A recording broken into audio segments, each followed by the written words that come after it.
Breaking news చూస్తున్నాం. Guntur municipal corporation engineering విభాగంలో ACP దాడులు రెండో రోజు కూడా కొనసాగుతున్నాయి. కార్పొరేషన్ ఇంజనీరింగ్ విభాగం ఆధ్వర్యంలో నిర్వహించిన 152 పనుల్లో అవినీతి జరిగినట్లు ఏసీపీ అధికారులు ప్రాథమికంగా నిర్ధారించారు. ఈ అక్రమాల కారణంగా మున్సిపల్ కార్పొరేషన్ కు ఏటా సుమారు 1,18,00,000 రూపాయల మేర నష్టం వాటిల్లినట్లు గుర్తించారు. టెండర్లలో పర్సంటేజీల మ్యానిపులేషన్ తో పాటు కొన్ని పనులకు అసలు టెండర్లే నిర్వహించలేదని ఏసీపీ తనిఖీలో తేలింది.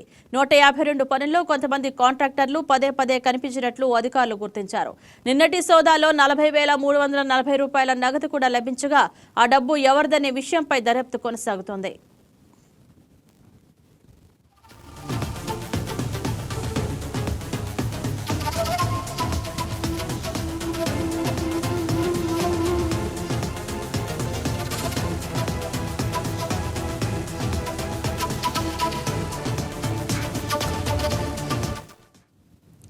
ఇదే అంశం గురించి మరింత సమాచారం అందించడానికి మా కరెస్పాండెంట్ కోటేశ్వరరావు లైవ్ ద్వారా సిద్ధంగా ఉన్నారు.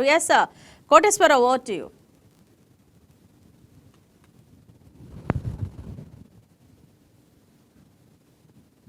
కోటేశ్వరరావు, అన్మ్యూట్ చేసి మాట్లాడండి.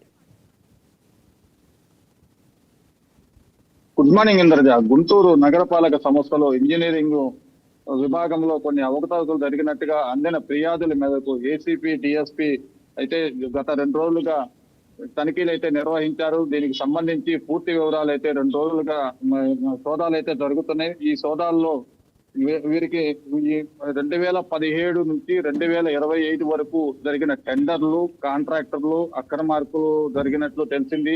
దీనికి సంబంధించి సంవత్సరానికి 1,18,00,000 రూపాయల వరకు లోటు బడ్జెట్ చూపించినట్టు తెలుస్తుంది. అంటే నిధులు పక్కదారి పట్టించినట్లుగా ఏసీపీ వారు గమనించడం జరిగింది. సంబంధించిన పేపర్స్ కూడా, డాక్యుమెంట్స్ కూడా రిసీవ్ చేసుకోవడం జరిగింది.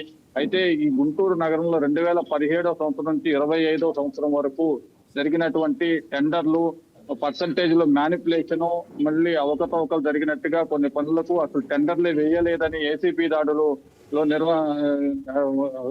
ఇదవుతుంది. అయితే 152 పనుల్లో కాంట్రాక్టర్లు అసలు కొందరు ఉన్నారా లేరా అన్న అనుమానం కూడా ఉంది.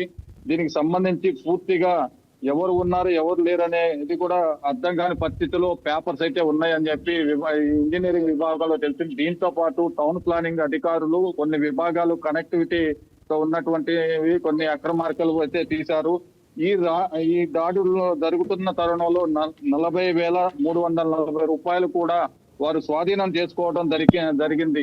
ఇది ఎవరి దగ్గర ఎవరు తీస్తున్నారు, ఎవరి నుంచి వారు వసూలు చేశారనే దాని మీద అయితే దర్యాప్తు కొనసాగుతుంది. కోటేశ్వరరావు, కొన్ని పనులకు టెండర్లు నిర్వహించకుండానే పనులు అప్పగించినట్లు గుర్తించారట. మరి ఆ పనులు ఎవరి ఆధ్వర్యంలో జరిగాయి? అప్పటి అధికారులు ఎవరున్నారు, వాళ్ళని ప్రోత్సహించిన వాళ్ళు ఎవరు చెప్తే వాళ్ళు చేశారు అని చెప్పి దాని మీద కూడా ఆరా తీస్తున్నారు. దీనికి సంబంధించినంత వరకు గత 2017 నుంచి 25 వరకు జరిగిన పనుల్లో అప్పటి అధికారులు వారికి సంబంధించిన ఫైల్స్ మొత్తం కూడా తీసి ఈ గవర్నమెంట్ ఇప్పుడు ఉన్నటువంటి కూటమి ప్రభుత్వానికి ఒక నివేదిక అయితే సమర్పిస్తామని చెప్పి ఏసీపీ డిఎస్పీ చెప్పడం జరిగింది. ఇంద్రజ, కొంతమంది కాంట్రాక్టర్లు పదే పదే కనిపించినట్లు అధికారులు గుర్తించారు కదా, మరి వారిపై ఏసీబీ ఎలాంటి చర్యలు తీసుకోబోతోంది? ఏసీబీ డిఎస్పీ ప్రతాప్ కుమార్ అయితే ఒకటే చెప్తున్నారు, అవకతవకలు అన్ని విభాగాల్లో జిఎంసీ పరిధిలో జరిగినవి అని చెప్పి చెప్తున్నారు. దీనికి సంబంధించినంత వరకు 6 నెలల క్రితం మయూర్ అశోక్ మున్సిపల్ కమిషనర్ గా గుంటూరు రావడం జరిగింది. ఆయన వచ్చినప్పటి నుంచి అధికారులకు పదే పదే ఆదేశాలు ఇవ్వడం కూడా జరిగింది. పద్ధతి మార్చుకోవాలని చెప్పడం కూడా జరుగుతూ వస్తుంది. అయితే గత నెలలో వచ్చేసి శానిటరీ ఇన్స్పెక్టర్లకి ఒక 11 నుంచి 12 మంది వరకు షోకాజ్ నోటీసులు కూడా ఇవ్వటం జరిగింది. అయినప్పటికీ వాళ్ళు తీరు మార్చుకోకుండా అదే పనిలో కార్యక్రమాలు వెసులుబాటు పాత వారితోనే ఉండటంతో జరుగుతుంది. అయితే ఈ నెలలో వచ్చేసి సూపరింటెండెంట్లని భారీ స్థాయిలో ట్రాన్స్ఫర్లు చేయటం కూడా జరిగింది. ఈ అవకతవకలు జరుగుతున్నాయి అని చెప్పి ముందుగా ఊహించిన మున్సిపల్ కమిషనరు సూపరింటెండెంట్లు కూడా మార్చడంతో అప్పటికి ఏసీపీ దాడులు జరగడంతో ఇది కొంతమంది మ్యానిపులేట్ చేశారని చెప్పి ఏసీబీ వారికి కంప్లైంట్ కూడా వెళ్ళటంతో వారు వచ్చిన సోదాల్లో కూడా ఈ మొత్తం బయటకు రావడం జరిగింది. ఇది ఇప్పటి నుంచి కాదు, ఈ సంవత్సరం ఏప్రిల్ నెలలో కూడా ఈ సంవత్సరంలో ఇది 3వ సారి ఏసీబీ రైట్స్ మున్సిపల్ ఆఫీస్ మీద జరగటం. ఇంద్రజ. రైట్. కోటేశ్వరరావు, తనిఖీల్లో 40,340 రూపాయలు లభించిందని చెప్పి విన్నాము. ఆ నగదు ఎవరిదనేది తేలిందా? ఆ నగదు కూడా లెక్కల్లో తీసుకున్నారు. అయితే ఎవరి దగ్గర నుంచి వచ్చింది, ఎవరు తీసుకున్నారు అనేది కూడా అక్కడ ఉన్న ఉద్యోగస్తులు అయితే నోరు విప్పని పరిస్థితి అయితే ఉంది ఇంద్రజ. రైట్. దాని థ్యాంక్ యూ. మీద కూడా ఎంక్వైరీ చేస్తున్నారు. రైట్. Thank you Koteswararao.